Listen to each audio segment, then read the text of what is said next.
Aigle. Frappe.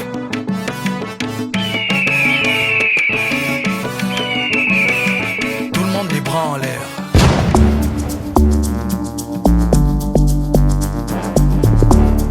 Salut à tous l'équipe, c'est JKB, jeune producteur français d'origine congolaise. Donc aujourd'hui, je suis avec Fun Plus pour le décryptage plus. On va revenir sur des actualités qui concernent un peu la musique, etc. Et donc je vais donner un peu mon point de vue, mon analyse, et ensemble on pourra en débattre dans les commentaires. Voilà.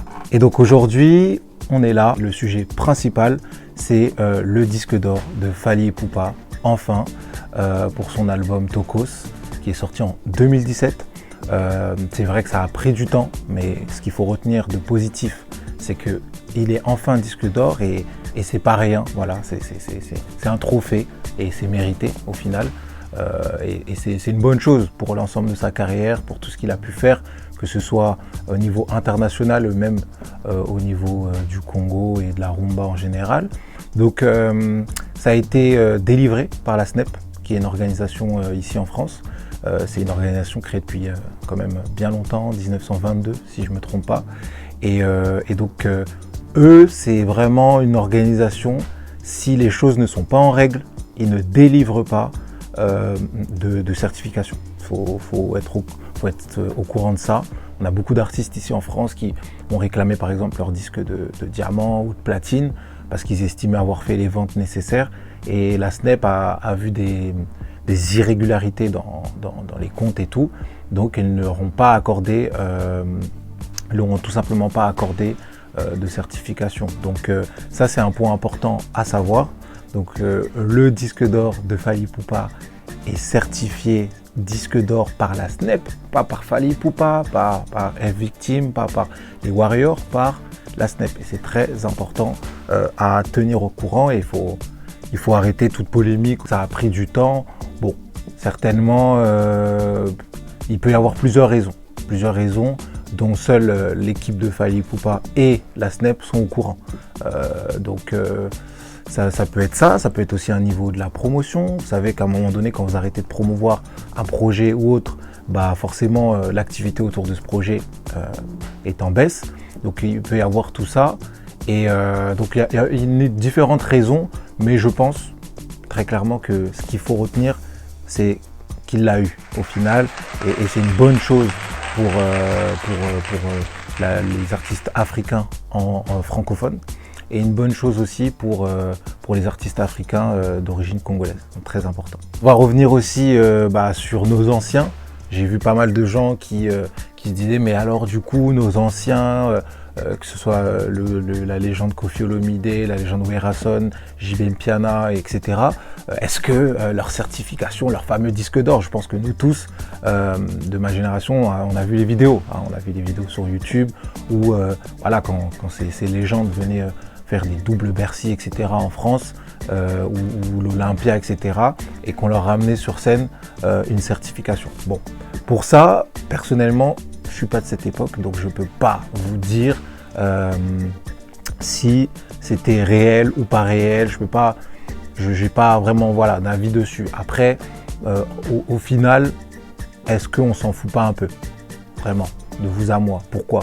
Parce que mine de rien, on regarde au vu de leur carrière, les légendes que c'est, ils mériteraient énormément plus de certifs, etc. C'est comme une légende comme Pelé, le roi Pelé, le Brésilien. Dites-vous qu'il n'a jamais gagné de ballon d'or, je crois. Maradona aussi, si je ne me trompe pas. Je ne suis pas sûr. Si je crois que Maradona, si. Mais Pelé, par exemple, n'a jamais gagné de ballon d'or alors que c'est une légende.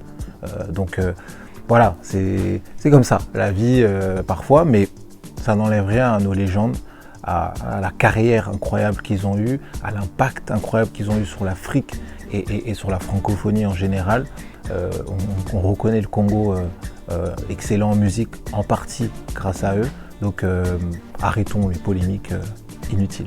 Maintenant, il faut prendre en compte une chose. Je pense que la SNEP certifie un album disque d'or quand il a fait 50 000 ventes sur le territoire français. Si je ne me trompe pas, je crois que c'est ça. Donc si, par exemple, à Inosby, il vend beaucoup au Tchad, bah, la SNEP ne va pas le certifier disque d'or. Peut-être que la SNEP de Tchad, s'il en existe une, va le certifier disque d'or, mais pas celle en France en tout cas. Et donc ça, c'est un point important à savoir, c'est que voilà, si on veut un jour avoir cette certification, il me semble, il faut faire 50 000 ventes sur le territoire français. Voilà. Et c'est Dom-Tom, etc., je crois. Donc ça, c'est un point important. Maintenant, c'est pas une fin en soi. Ce qu'on veut surtout, c'est que la culture congolaise évolue, que nos jeunes évoluent, qu'ils puissent s'en sortir, devenir des légendes eux aussi à leur tour, africaines, francophones, etc. Et que la musique congolaise retrouve son éclat d'antan, tu vois. Parce que quand même, on a eu des belles périodes où toute l'Afrique regardait vers le Congo, hein, que ce soit le Nigeria, etc. Et pour finir, je voulais revenir sur est-ce qu'on a besoin d'une SNEP au Congo? Est-ce que c'est important? Je pense qu'il est dans tous les cas très important d'avoir une organisation qui encadre la musique au Congo, qui encadre tout ce qui se fait, tout ce qui est culture, etc. C'est très important. Maintenant, niveau certification, pourquoi le disque d'or sur le territoire français est intéressant? C'est parce que quand même, il y a plein de gens qui concourent à avoir une certification en France. On a des Booba, des Ninho, des Aya Nakamura, etc. Donc forcément, bah voilà, si un Fally Ipupa arrive et a un disque d'or, à côté de ces gens-là, c'est quand même une bonne chose. Et dites-vous qu'il y a des gens qui sont connus un peu en France ici, qui n'ont pas forcément de disque d'or. Donc c'est pour vous dire un peu le prestige que c'est. Et c'est plus une question de prestige et aussi de marketing, plus qu'un truc vraiment important. Parce que dans tous les cas, si le gars vend et que son argent lui est rétribué, c'est tout ce qui compte en réalité. Qu'il ait fait disque d'or, pas disque d'or, c'est qu'il puisse vivre de sa musique, évoluer, nourrir sa famille et nourrir aussi son équipe, son staff et son orchestre, s'il a un orchestre. Donc c'est ça qu'il faut retenir. Et donc voilà, c'est tout ce que j'avais à dire pour ce décryptage plus. J'espère que ça vous a plu et on se dit au prochain épisode.